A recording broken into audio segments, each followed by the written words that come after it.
अस्सलाम वालेकुम व्यूअर्स। आज हम आपको ऑस्टियोआर्थराइटिस के बारे में बताएंगे। मेरे बहुत से व्यूअर्स की फरमाइश थी कि इस प्रॉब्लम के बारे में बताया जाए और कुछ मेरे अपने क्लिनिक पर भी इसी बीमारी से मुतल्लिक मरीज़ चल रहे थे, जिसके लिए मैंने बेहतर जाना कि इस बीमारी के बारे में अवेयरनेस दी जाए। Osteoarthritis basically age relative problem है। एज रिलेटिव प्रॉब्लम इसको इसलिए कहा जाता है कि जैसे ही हमारी उम्र 45-50 के करीब होती है तो हमारे घुटनों में सूजन और दर्द शुरू हो जाता है। घुटनों में सूजन और दर्द होने की वजह, उसकी वजह ये बनती है कि हमारे घुटनों में दो हड्डियां होती हैं। एक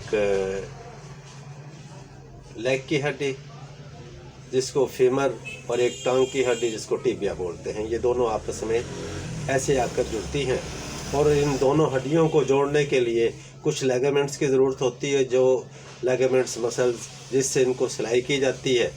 और फिर इस सिलाई को मजबूत रखने के लिए इनके चारों तरफ एक बारीक सी झिल्ली की तह बिठा दी जाती है। उस झिल्ली और इस लिगामेंट के दरमियान कुछ सरेश ग्रीस होती है जो कि इन दोनों हड्डियों की मूवमेंट को बेहतर रखती है, इनको आपस में टकराने नहीं देती। मूवमेंट में, हरकत करने में, उसमें बैठने में वो बेहतर किरदार अदा करती है। उसको सीरस मेम्ब्रेन बोलते हैं। वो जो झिल्ली होती है उस झिल्ली को सीरस मेम्ब्रेन बोलते हैं और जो दरमियान में ग्रीस होती है उसको लुब्रिकेशन या ग्रीस कहते हैं। और जैसे जैसे हमारी उम्र ज़्यादा होती है, 40-45-50 साल के करीब होती है, तो इतनी उम्र में हम चलते फिरते रहते हैं। उस चलने फिरने के सबब वो ग्रीस खुश्क होना शुरू हो जाती है। जब वो खुश्क होती है तो फिर ये दोनों हड्डियाँ, इन दोनों हड्डियों के सिरे जिनको गुद्दा बोलता है वो नरम होते हैं, वो आपस में टकराते हैं। ग्रीस का काम ही यही होता है कि ये आपस में नरम सिरे टकराए ना और अपना काम करते रहें। जब वो ग्रीस खुश्क होती है तो फिर वो सिरे आपस में टकराते हैं। उन टकराने के सबब फिर हमारे घुटनों में सूजन और शदीद दर्द शुरू हो जाता है। इस सूजन और शदीद दर्द को ऑस्टियोआर्थराइटिस कहा जाता है। जो सबसे बड़ा समझने वाला पहलू है हमें कि हमारे यहाँ पर हमारी लेडीज़ बहुत जल्दी अपना वेट गेन कर जाती है और ये जो हैवी वेट पर्सन होते हैं उनको ये प्रॉब्लम ज़्यादा महसूस होती है, क्योंकि एक तो वज़न ज़्यादा, फिर वो उन पर पड़ रहा है, नरम हड्डियों पर पड़ रहा है। उसकी वजह से वो उनको दर्द की शिद्दत फील होती है और ये प्रॉब्लम उनको जल्दी महसूस होना शुरू हो जाती है और शिद्दत से महसूस होती है।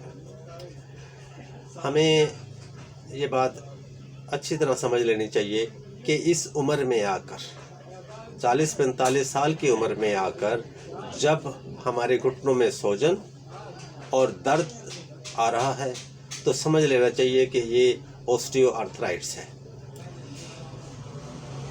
एलोपैथिक में तो इसकी कोई दवा नहीं है, वो तो पेन किलर देते रहते हैं कि खाते रहें और चलते रहें, या फिर वो स्ट्रेट फॉरवर्ड कहते हैं कि अपने ऑपरेशन करा लें, ऑपरेट करा लें, घुटने चेंज करवा लें। होमियो एक इसकी दो मेडिसन होमियो लॉन्च करती है। एक तो सलेशिया और दूसरी अर्जेंटम मेटालिकम। ये दोनों मेडिसन बहुत अच्छी मेडिसन है। अगर आप इनको इस्तेमाल करते रहें, रोज़ाना की बुनियाद पर इनको लेते रहें, तो आपको इस प्रॉब्लम से रिलीफ मिलता रहता है। और ऐसा भी नहीं है कि आप ये सोचें कि हम चंद दिन ये मेडिसिन ले और ठीक हो जाएं, ऐसा नहीं है। क्योंकि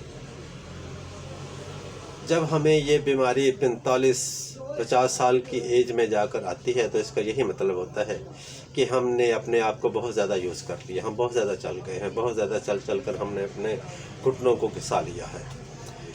इतना ज़्यादा चलने के बाद जो हमें तकलीफ़ आ रही है वो तकलीफ़ फिर हमारी कुछ दिन मेडिसिन खाने से नहीं, रोज़ाना की बुनियाद पर खाने से इस्तेमाल ठीक होगी।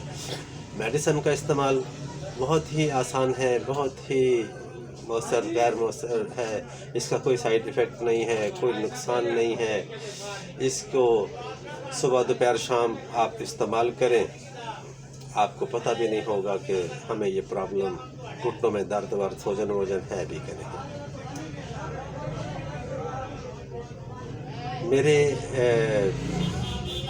इस वीडियो को बनाने का मकसद ही यही होता है कि दोस्तों, अगर आपको या आपके घर में किसी को कोई मसला मसाइल है तो मुझसे ज़रूर रब्ता कर लें। मेरा नंबर 0331 519 4391 4391 है। 0331 519 4391 इसी नंबर पर मेरा व्हाट्सअप है। आप मुझे कॉल करके भी अपनी प्रॉब्लम्स के बारे में मालूमात ले सकते हैं।